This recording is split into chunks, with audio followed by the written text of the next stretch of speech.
Canal 13. Demos un aplauso especialmente a las madres hoy. Que el Señor les bendiga poderosamente. Siéntese en esta mañana, tenga la bondad. Vamos a recibir la palabra de Dios. ¿Cuántos necesitamos oír la voz de Dios? La palabra de Dios nunca volverá vacía. La palabra de Dios siempre va a producir un efecto. Es la palabra de Dios la que hace la obra. La fe viene por el oír y el oír de la palabra de Dios. ¿A cuántos les molesta los malos finales? Me explico, que usted va a ver una película y de repente nos ha pasado que estamos viendo una película y estamos ahí conectados, hora y media, 2 horas, cuando ese final y uno dice, ¿qué? ¿Qué final tan charro decimos en Colombia? ¿Le ha pasado con alguna película? ¿Cierto que uno queda como frustrado? ¿Así termina esto?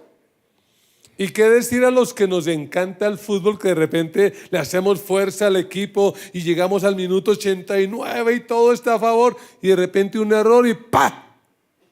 ¡Qué final tan malo! ¿Pero qué pasó? Creo que a todos nos encantan los buenos finales. ¿A cuántos les gustan los buenos finales? A propósito, ¿cuántos quieren tener un buen final en esta vida? Porque no importa cómo hayas empezado la vida, lo que importa es cómo vas a terminar. ¿Sí, amén? ¿Cuántos quieren tener un buen final? Dígale al vecino por fe, dígale, yo voy a tener un buen final. Yo voy a terminar bien. ¿Sí, amén? Y les he dicho esto porque cuando vamos al Evangelio de Marcos, el Evangelio de Marcos, en el capítulo 16, los expertos en la Biblia, los biblistas, coinciden en que al parecer el Evangelio de Marcos terminaba en el versículo 8, por alguna razón que no se sabe, tal vez porque los otros textos se perdieron o algo así por el estilo, no se sabe exactamente por qué. Pero como que el Evangelio de Marcos terminaba mal. Mire cómo terminaba el Evangelio de Marcos. Marcos 16, 8. Vamos a leer mientras alista su Biblia. Si hay por allí adolescentes menores de 17 años, recordarles que hay un lugar muy especial para usted en nuestro auditorio en el segundo piso y puede subir si no ha subido. Es bueno que cuando venga siempre no haya que empujarlo, sino que usted voluntariamente vaya. 16:8, ¿lo tenemos? ¿Cómo dice la palabra de Dios? Temblorosas y desconcertadas, las mujeres salieron, ¿cómo salieron? Huyendo del sepulcro. ¿Y qué más dice? No dijeron nada a nadie porque tenían miedo, punto. Lo que se cree es que ahí terminaba el Evangelio de Marcos. Vuelvo a repetir, ¿por qué? No sé. Tal vez porque se perdió el final o no sabemos por qué. Pero le pregunto a usted, ¿cómo le parece que es el final de este Evangelio? ¿Bueno o malo? A mí me parece malísimo. Porque miren las palabras que utiliza Marcos. Las mujeres que van y ven a Jesús resucitado, ¿cómo están? Temblorosas, desconcertadas. ¿Qué más? Están huyendo. ¿Y cómo termina? No dijeron nada a nadie. ¿Por qué? Porque tenían miedo. No se sabe, pero parece que una comunidad posterior revisó y dijo, o esto se perdió o aquí falta algo, pero ellos decidieron escribir un mejor final. Y de eso se trata este mensaje. Porque mire el final que escribieron. Lea conmigo. Marcos 16, 9 en adelante. Este es el mejor final. Cuando Jesús resucitó en la madrugada del primer día de la semana, se apareció primero a María Magdalena, de la que habían expulsado 7 demonios. Ella fue y avisó a los que habían estado con él que estaban, ¿cómo estaban? Lamentándose y llorando. Pero ellos, al oír que Jesús estaba vivo y que ella lo había visto, ¿qué pasó? No lo creyeron. 12. Después se apareció Jesús en otra forma a 2 de ellos que iban de camino al campo. Estos volvieron y avisaron a los demás, pero no les creyeron a ellos tampoco. Por último, se apareció Jesús a los 12 mientras comían. ¿Y qué hizo Jesús? Los reprendió por su falta de fe y por su obstinación en no creerles a los que lo habían visto resucitado. Anímese y lea conmigo. Les dijo: vayan por todo el mundo y anuncien las buenas nuevas a toda criatura. El que crea y sea bautizado, ¿qué pasará? Será salvo, pero el que no crea será condenado. Estas señales acompañarán ¿a quiénes? A los que crean.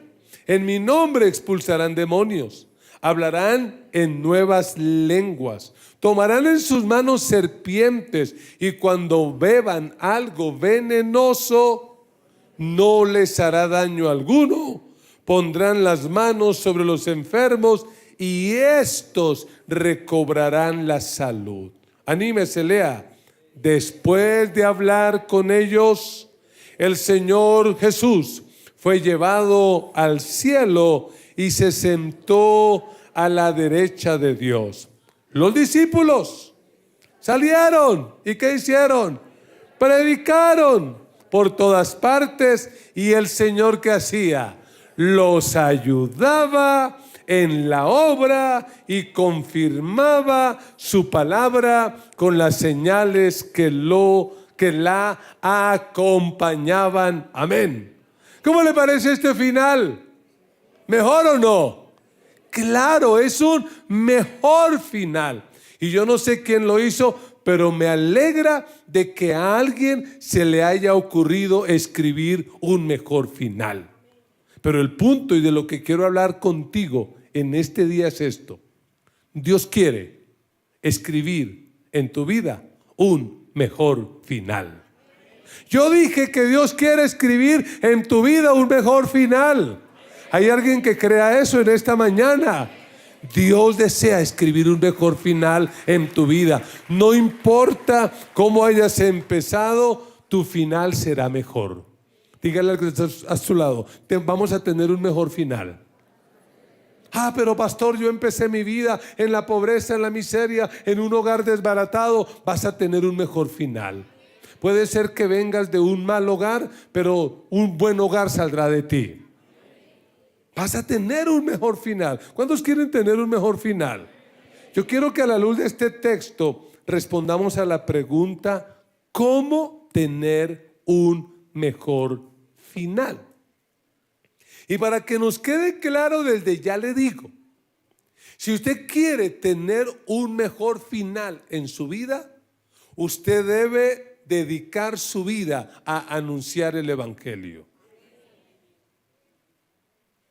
Hay como 40% que lo creen.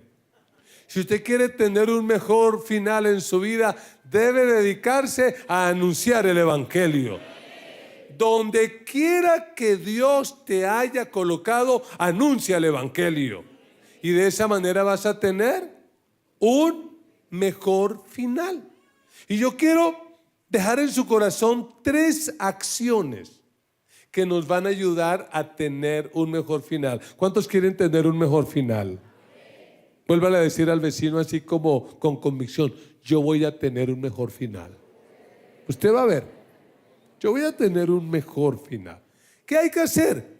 Primero, para tener un mejor final, renuncia al temor. Si usted quiere tener un mejor final, tiene que renunciar al temor. Y en el versículo 8 encontramos el primer final que habían colocado. ¿Y cuál fue la última palabra de ese final? Miedo. Porque dice, no dijeron nada a nadie porque tenían ¿qué? Miedo. Y tienes que aprender algo. El miedo tiene la misma fuerza que la fe, pero con resultados contrarios. La fe hace que cosas extraordinarias sucedan, pero el temor hace que cosas malas pasen. Y usted tiene que entender que el temor no es parte del plan de Dios.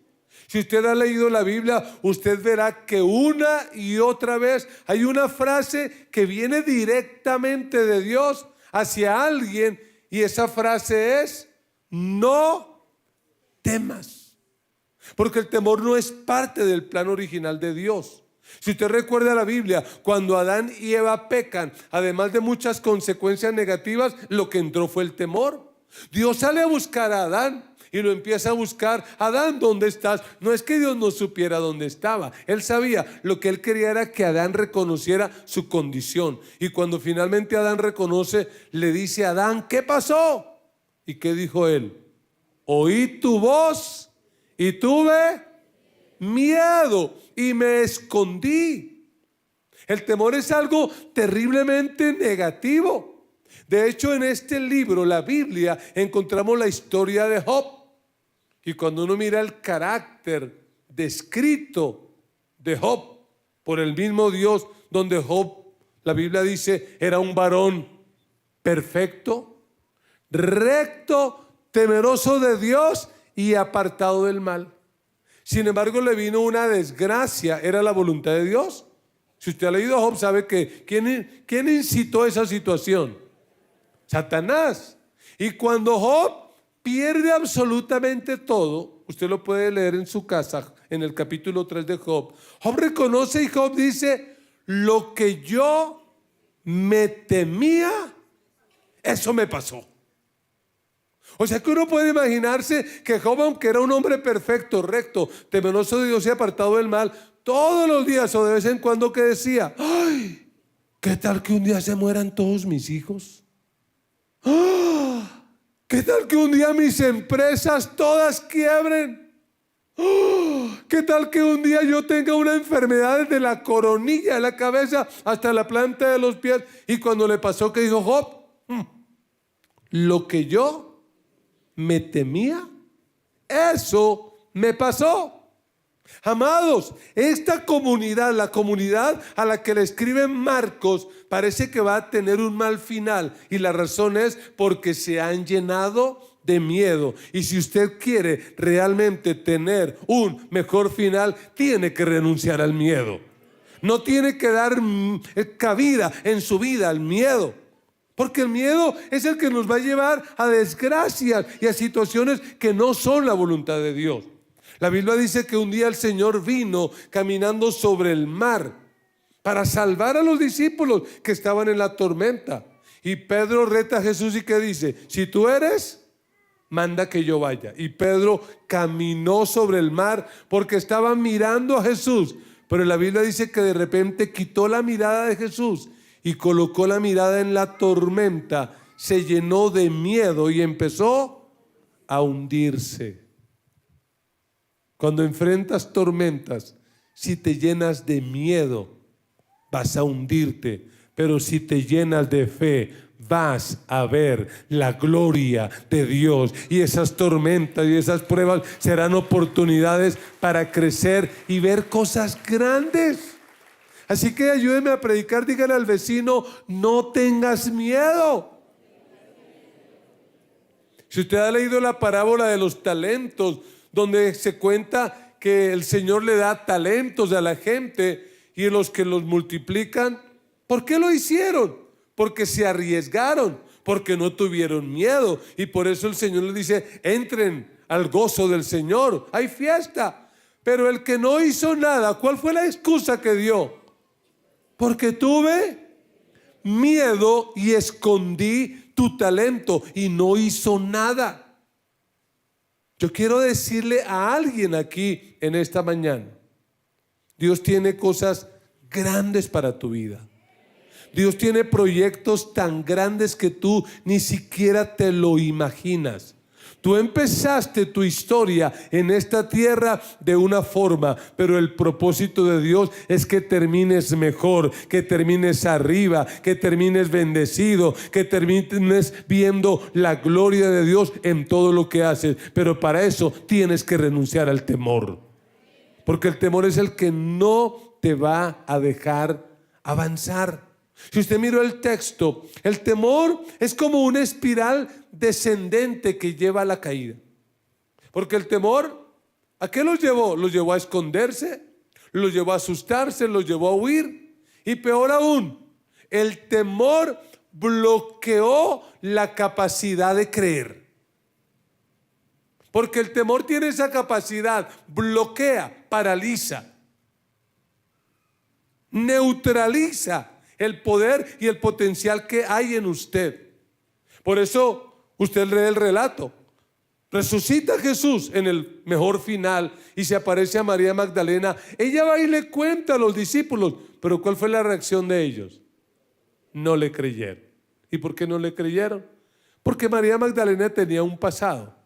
El mismo evangelista dice, de la que el Señor había expulsado 7 demonios, o sea que la vida de ella, probablemente cuando ellos dicen, esta volvió atrás, esta volvió a fumar marihuana, esta quién sabe en qué anda, no le creyeron. Pero mire lo lindo, aunque ellos no le creyeron, realmente Dios se había revelado a su vida. Lo que demuestra María Magdalena es que no necesitamos ser perfectos para ser usados por Dios. Lo que necesitamos es vencer el miedo, arriesgarnos y creer que Dios puede hacer con nosotros cosas grandes. Luego se aparece a otros 2 que van camino a Emaús y ellos regresan, tampoco le creen. Así que cuando Jesús se aparece, ¿qué hace Jesús? Mire su Biblia. En el versículo 14 dice, por último, se apareció a los 11 mientras comían. ¿Y qué hizo? Los reprendió. ¿Por qué los reprendió? ¿Por su falta de fe o no? Por eso fue. Y por su obstinación en no creer a los que lo habían visto resucitado. Esa palabra, reprendió, esa es una palabra fuerte. Si usted lee el Evangelio de Marcos, usted va a encontrar que Jesús a quien generalmente reprendía. Dígalo. A los demonios. Cuando vio una persona endemoniada, el Señor reprendía al demonio. ¿Y qué le decía? Espíritu inmundo, sal de esa persona, fuera. Así que es una palabra fuerte. Marcos muestra que Jesús realmente no está contento. Marcos en este final diferente muestra algo que los otros evangelios no muestran. Porque Mateo, del que hablamos hace 8 días, que dice Jesús, toda potestad me ha sido dada en el cielo y en la tierra. Juan, del que hablaremos próximamente, Juan dice, pasa a vosotros, como me envió el Padre, así también yo los envío. Pero aquí que dice Marcos, que Jesús se aparece a ellos y los reprendió. Eso en colombiano, ¿cómo se diría? Les pegó una vaciada. Les pegó una lineada, mejor dicho, les dijo hasta de qué se iban a morir, les pegó pero duro. ¿Ustedes qué se creen? ¿Por qué no le creen a Magdalena por su pasado? ¿Por qué no le creen a los que iban camino a Emaús? ¿Ustedes en qué es que cuento que andan? Jesús está literalmente enojado, está disgustado. Pero lo lindo es que Jesús no los descalifica. Yo, conociéndome a mí mismo, probablemente, ¿sabe qué le hubiera hecho yo a esos con ustedes? A metros. Mejor empiezo un proceso nuevo. Pero Jesús no lo hace. Esto de que los reprende no es que los descalifica, no es que le dice ustedes ya no sirven, sino es que los restaura para que cumplan su llamado. Es como la paciencia de Dios, es como que Dios dice, bueno, la iglesia no ha entendido, pero el 11 de mayo voy a motivar a mi siervo para que vaya y predique, de manera que la iglesia empiece a compartir el evangelio donde quiera que yo los he colocado. Mira, grábate esto: el temor no cancela tu llamado, solo retrasa tu impacto. No es de que Dios dice, como tienes miedo, bueno, entonces ya no lo haga. No, ¿qué dice el Señor? Usted tiene una misión y la va a cumplir, eso es su problema. Pero esa es la misión. Usted tiene que cumplir con aquello que yo le encargué. Lo coloqué allá y allá usted tiene que hacer algo. Mira esta otra frase: Dios no espera que estés sin miedo, sino que obedezcas a pesar del miedo. Tienes que obedecer. Hay pastores que me dan miedo hablarle a mis compañeros de trabajo de Cristo porque me da miedo que me hagan bullying o que me rechacen o que me menosprecien. Yo quiero decirte, eso no es excusa. Por encima del miedo tienes que anunciar el evangelio de Cristo. Tienes que decirle a esos compañeros que Cristo es la única esperanza, que Cristo es la solución. Pero es que mi familia, ¿qué irá a pensar de mí? Que piensen lo que quieran. Es tu responsabilidad anunciar el evangelio. Así que dígale al vecino, no tengas miedo. Pero hay una segunda acción que nos va a ayudar a tener un mejor final. ¿Y cuál es? Es sencillamente relacionarnos con otros. Si tú quieres un mejor final, tienes que relacionarte con otras personas. Tienes que entender que la razón de ser de nuestra vida no son cosas materiales, que lo más importante en nuestra vida no es la plata, no es la casa, no es el carro. Lo dije hace 8 días, pero no tengo problema en repetirlo. Lo más importante para Dios son las personas. Y por eso tú tienes que relacionarte con ellos. Dije que Jesús no los descalifica. No dice, yo no quiero miedosos en mi equipo, incrédulos para afuera. No. Después de que los reprende por su falta de fe, por su obstinación. Oiga, qué lindo, el Señor no los reprendió, no dijo, bueno, ¿y ustedes por qué no usan corbata? Y ustedes, señoras, ¿qué hacen con ese slack, con ese jean y todas pintorerías? ¿Por eso la reprendió? No, porque eso no es lo que agrada a Dios. La Biblia dice que sin fe es imposible agradar a Dios. Y si queremos agradar a Dios, tenemos que renunciar al temor y ser personas de fe. ¿Sí, amén? Pero después de eso, ¿qué les encomienda? Versículo 15. A esos miedosos, acobardados, encerrados, ¿qué les dice? Vayan por todo el mundo y anuncien las buenas nuevas a toda criatura. Oiga, la palabra mundo aquí, cuando dice vayan por todo el mundo, la palabra mundo en este texto no tiene que ver con un mapa, no es algo geográfico. Porque algunos en su mala concepción misionera piensan que cumplir la misión significa ir en un viaje a Asia, Pakistán, a India. Y entonces, como no están en ese viaje, ¿qué dicen? Eso no es para mí. Error. La palabra mundo aquí se refiere a personas. ¿Cuál es tu mundo? Algunos de los que están aquí, Dios los ha colocado en el mundo de los negocios. ¿Por qué los colocó Dios ahí? ¿Para que hagan plata y se enriquezcan?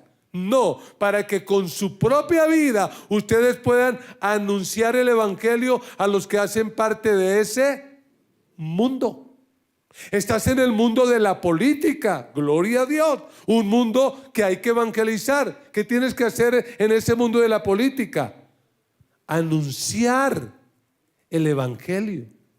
Estás en el mundo académico, allí tienes que cumplir tu responsabilidad. Ese es tu mundo. Tienes que hacerlo, tienes que relacionarte. No hay excusa. Si quieres tener un mejor final, allí donde Dios te colocó, allí está la oportunidad para tener un mejor final. No tienes que ser un pastor como yo soy, a menos de que Dios te haya llamado. Allí donde Dios te colocó, allí tienes que cumplir tu misión. Tienes que afectar tu mundo. Dígale al vecino, cambia tu mundo. Transforma tu mundo. Esa es tu responsabilidad. Allá tienes que compartir un mensaje. Ahora le pregunto, ¿qué es más importante? ¿El mensaje o el mensajero? ¿O el mensajero? A ver, una encuesta. ¿Cuántos opinan que lo más importante es el mensaje? Levanten la mano. Muy bien, bájenla. ¿Cuántos opinan que lo más importante es el mensajero? Levanten la mano. ¿Y cuántos están de acuerdo con el pastor que los dos son importantes? El mensaje y el mensajero. Por ejemplo, a los que toman el café y lo hacen de manera correcta, no con la herejía de echarle azúcar. Yo le pregunto, un café bien bueno, importante, el café es el mensaje. Entonces usted compra un café muy bueno, va a Café Misiones, espero que no lo hagan, están advertidos, y le dan un café muy bueno, pero se lo echan en un pocillo sucio, chorreado, de un mes sin lavar. ¿Usted se lo toma? ¿Por qué? Si es el mejor café. O sea, ¿es importante el mensaje? ¿Y el mensajero? También.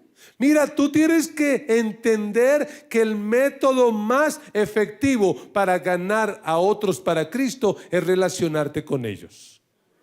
Algunos la única Biblia que van a leer es tu propia vida. Algunos probablemente nunca conocerán a Cristo a través de la Biblia, pero lo pueden conocer a través de tu vida. Tu vida tiene que ser ese puente entre la vida y la Biblia, con el pastor Alfonso. Tiene que conectar eso. Tiene que generar esa conexión. Porque la gente te va a ver a ti y aunque tú no les digas, es que honestidad es esto, ¿dónde pueden ver la honestidad? En tu vida. Jesús, antes de ser predicador durante 30 años, ¿cuál fue su ocupación? Carpintero, hijo de carpintero, hijo del padre adoptivo José, carpintero. ¿Cómo cree usted que logró Jesús impactar a su comunidad? Porque tal vez la gente decía, mire, ese carpintero es único en su especie, puntual, cumplido, honesto, pulido. Mire, se lo recomiendo. A veces nuestra vida no es lo mejor y entonces hace que la gente, el mensaje que les compartimos, lo rechacen, porque el café puede ser muy bueno, pero si el pocillo está sucio, ¿qué dice la gente? Pero es que mira, el café que te vas a tomar vale $100 la libra. ¿Usted qué dice? Puede costar 1,000, pero ese pocillo me genera rechazo.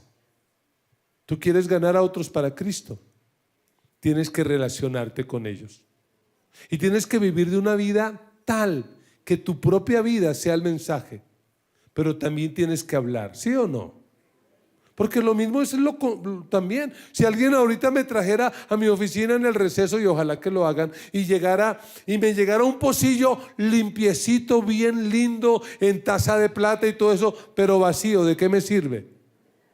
¿Qué voy a decir yo? No, tráigamelo en un pocillito así sea desechable, pero pero échele algo, porque hay cristianos igual que llevan 30, 40 años en un lugar con un testimonio excelente, pero ¿cuál es el problema? Que no le hablan a nadie de Cristo. Tienes que relacionarte. Tú tienes un mensaje que puede cambiar y transformar la vida de esas personas.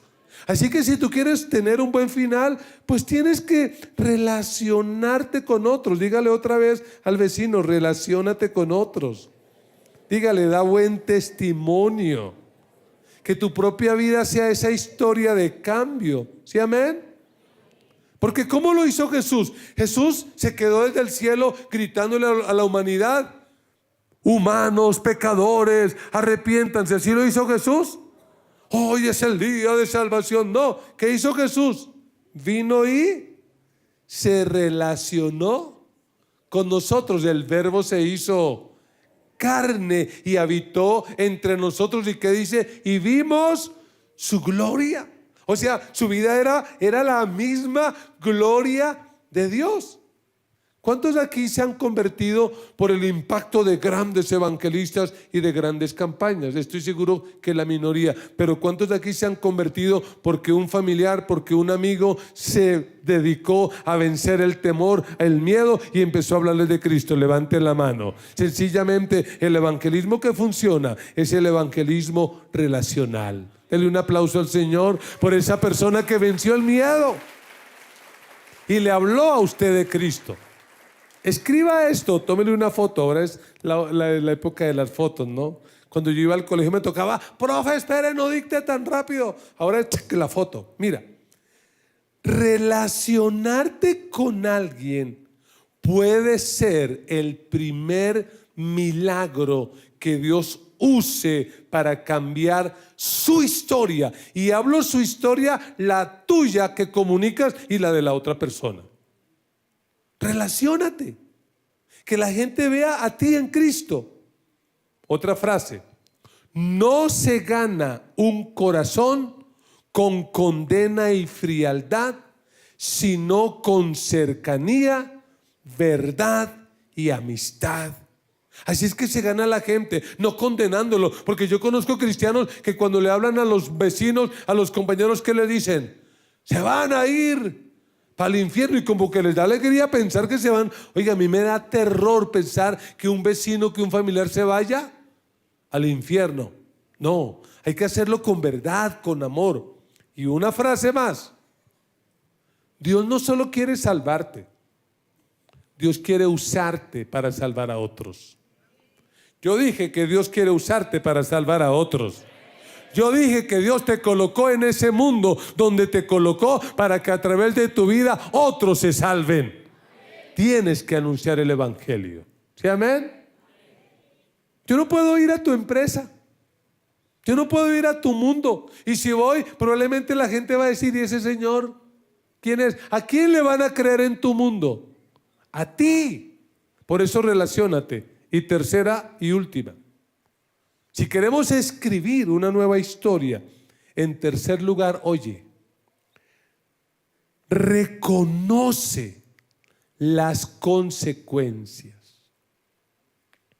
Reconoce las consecuencias, porque Marcos, de manera muy clara, nos presenta las consecuencias para el que oye el mensaje y lo cree, para el que oye el mensaje y lo rechaza, pero también implícitamente están las consecuencias para aquel que anuncia el mensaje o que no lo hace.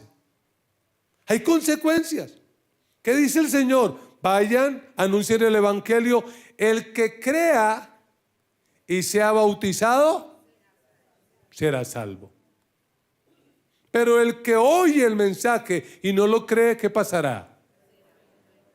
¿Por qué nos vamos a salvar? Porque somos muy, muy buenos. ¿Amén? No. Porque a pesar de que batallamos con tantas cosas, un día oímos el evangelio y decidimos creer. Por eso seremos salvos. ¿Y por qué muchos se van a condenar? Porque son muy, muy malos, ¿sí? ¿Por qué? Porque oyen el mensaje y tristemente lo rechazan. Así que esto nos pone a nosotros en una situación y es, ¿cuál es nuestra tarea? ¿Convencer a la gente? ¿Cuál es tu tarea allí en el mundo donde Dios te colocó? ¿Convencer a la gente? ¿Cuál es tu tarea? Anunciar el evangelio con tu manera de ser, con tu manera de vivir. Cuando tengas la oportunidad de tomarte un café, decirle: mira, Cristo te ama, Cristo vino, Cristo es Dios, se hizo uno de nosotros, murió en la cruz, resucitó, fue al cielo, viene pronto, porque ese es el evangelio. El evangelio no es una religión, el evangelio no es una iglesia, el evangelio es una persona, y esa persona se llama Jesucristo. El evangelio es decirle a la gente que el Dios eterno se hizo hombre, murió en la cruz, resucitó, fue al cielo y pronto viene. Ese es el evangelio. Eso es lo que tenemos que anunciarle a la gente. Nuestra tarea no es convencer a nadie. Yo no estoy aquí de pie para convencer a los que nos siguen por las redes sociales o el canal 13. No, yo estoy aquí para predicar el evangelio. La decisión de creer o no creer es del que escucha.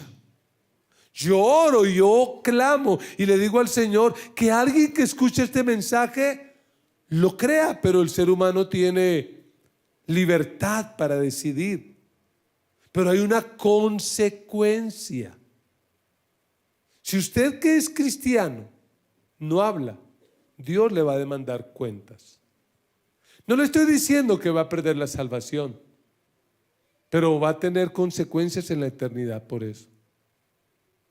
Porque pensemos un poquito. Si un médico muy brillante descubriera la cura comprobada para el cáncer, lo descubriera, pero guardara ese secreto durante 20 años, y a los 20 años saliera a la comunidad médica mundial diciendo: hace 20 años descubrí la cura para el cáncer, ¿le darían el premio Nobel? Durante 20 años que escondió esa cura, ¿cuántas personas habrían muerto?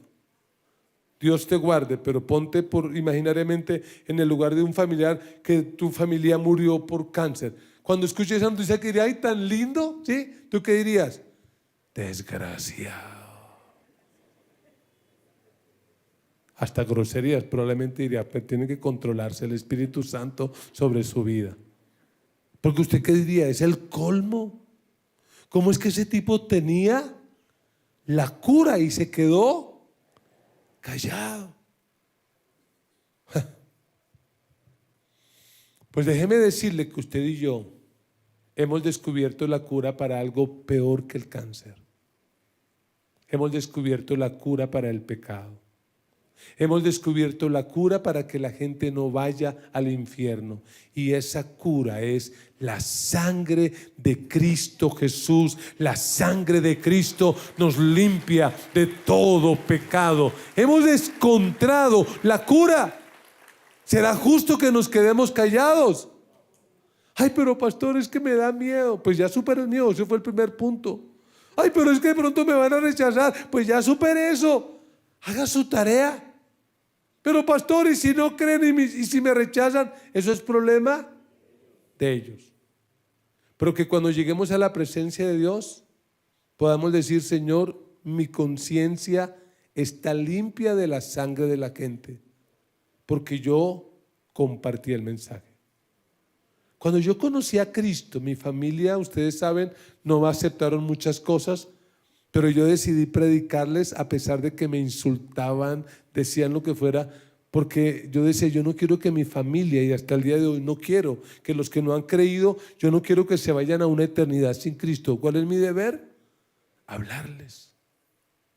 ¿Sí, amén?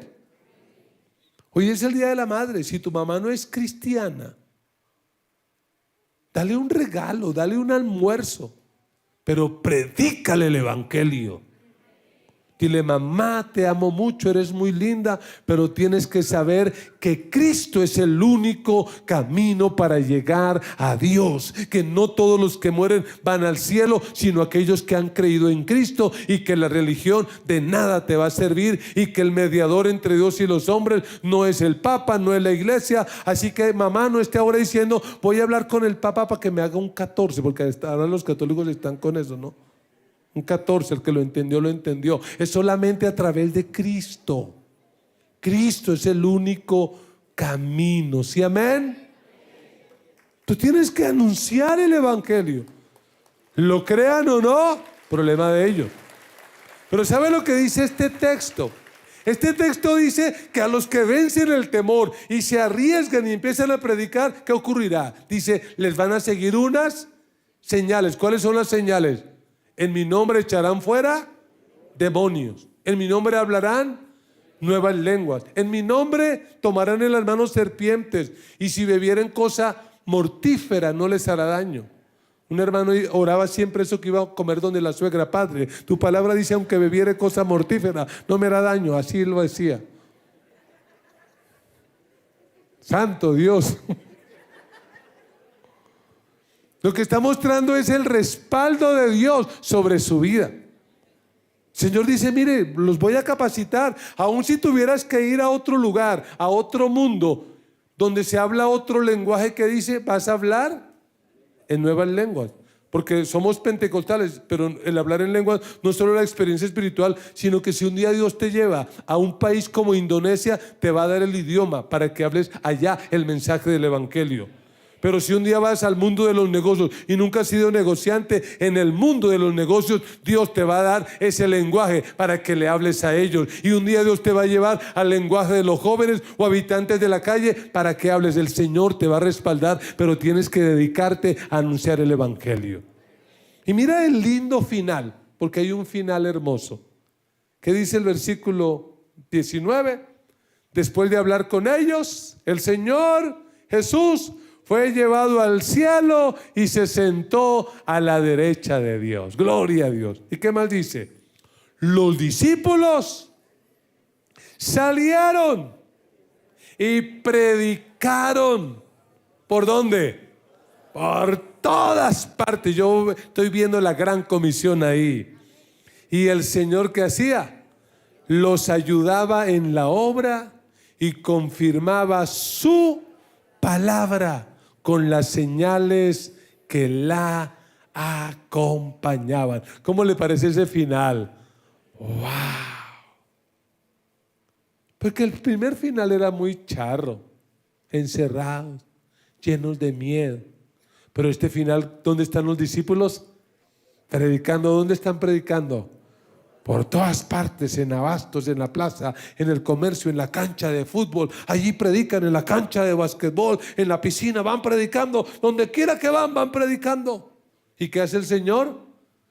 Los respalda, los apoya, hace milagros, hace maravillas. Qué lindo final. La pregunta ahora es para nosotros: ¿cuál será el final de tu vida? ¿Cuál será tu final? ¿Cuál es el final que quieres? Yo me sueño pensionado en una casita del bosque. Oiga, qué jartera. Yo no quiero eso para mí. Si alguien lo quiere, que el Señor lo ayude. Yo no quiero eso. ¿Cuál es el final que quieres? En mi casa, viendo Netflix día y noche, tomando café, lleno de plata, amontonando cosas. ¿Sabe cuál es el final para mí? Ustedes saben mi historia. Mi comienzo no fue muy lindo. Yo nací en una montaña y sé que a muchos les genera crisis de eso por mi pinta de europeo. Pero yo nací en una montaña del Tolima, un municipio llamado Icononso, que usted ni conoce. Allá nací yo, con la pata al piso los primeros 5 años de vida. Nadie supo que yo nací. Pobreza. Pero a los 17 años conocí a Cristo y yo entendí que yo tal vez podría tener un mejor final. Porque no eres responsable de cómo llegaste a este mundo, pero sí eres responsable de cómo vas a terminar. ¿Y sabes cuál es el final que yo imagino para mi vida? Yo me imagino el último día en este planeta, tal vez con 90 años, perdónenme, pero quiero vivir todo eso, así que lo siento mucho. Y dejando de vivir, ¡pah!, y entrando a la eternidad. Ese es el final que yo anhelo. Muchas personas allí saludándome y diciéndome: gracias por compartir el Evangelio. Gracias por hablarme de Cristo. Porque yo no solo predico acá. Yo me subo a un taxi y el taxista me da papaya. Tome. El Uber, tome. Dele por aquí, dele por allá. Porque mi deber es predicar. Él verá. Esta semana tuve un privilegio enorme. Y es que estuve en una reunión, una actividad donde el presidente del Congreso de la República, Efraín Cepeda, por primera vez entró a una iglesia evangélica y se sentó a escuchar por primera vez a un predicador. ¿Y sabe cuál era ese predicador? Yo. Y yo digo, si algún día él se salva, ¡wow! ¡Tremendo! Así que tienes que predicar donde quiera que Dios te coloque. Donde quiera que Dios te coloque, allí tienes que anunciar el Evangelio. ¿Quieres tener un buen final? Si quieres o no quieres. Mira estas frases. El respaldo de Dios no es para los perfectos, es para todos los que están dispuestos. Para esos es el respaldo de Dios. Aunque seas imperfecto, le dice: Señor, aquí estoy, úsame. Y Dios te va a respaldar.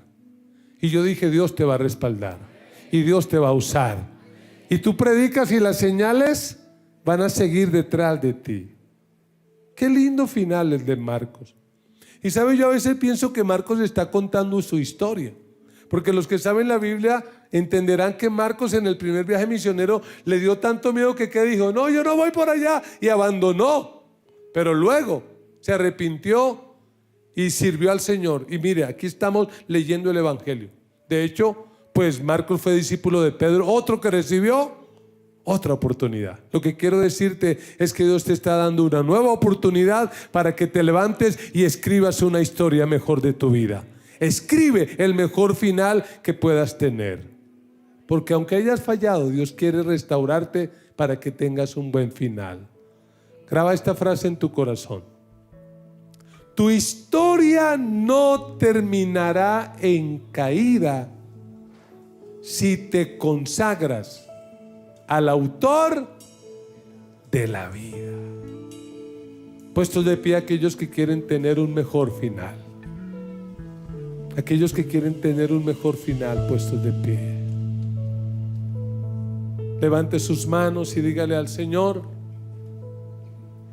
En esta tarde dígale a qué se compromete. Tal vez lo primero que tienen que decir en esta hora al Señor es: Señor, hoy renuncio al miedo. Renuncio al miedo de hablar, al miedo de dar testimonio. Renuncio al miedo de que la gente sepa que soy cristiano. Renuncio al miedo. Hoy decido hablar de ti. Hoy decido relacionarme con los que viven en mi mundo. En mi mundo, llámese el mundo empresarial, el mundo académico, el mundo deportivo, político. Hoy decido relacionarme con mi mundo, mis vecinos, mis familiares.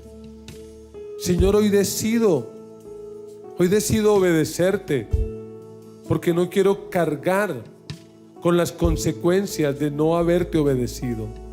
Señor, decido obedecerte, decido vivir para ti. Decido hacer tu perfecta voluntad. En el nombre de Jesús, por un minuto ore por la persona que está a su lado y dígale al Señor: Señor, llena del Espíritu Santo. Llena del Espíritu Santo a este hombre, a esta mujer. Llénalo de poder, llénalo de sabiduría. Quita el miedo, quita la duda. Dale poder espiritual. Que no se avergüence del Evangelio, porque es poder de Dios. Poder de Dios para salvación. Y el Evangelio es Cristo.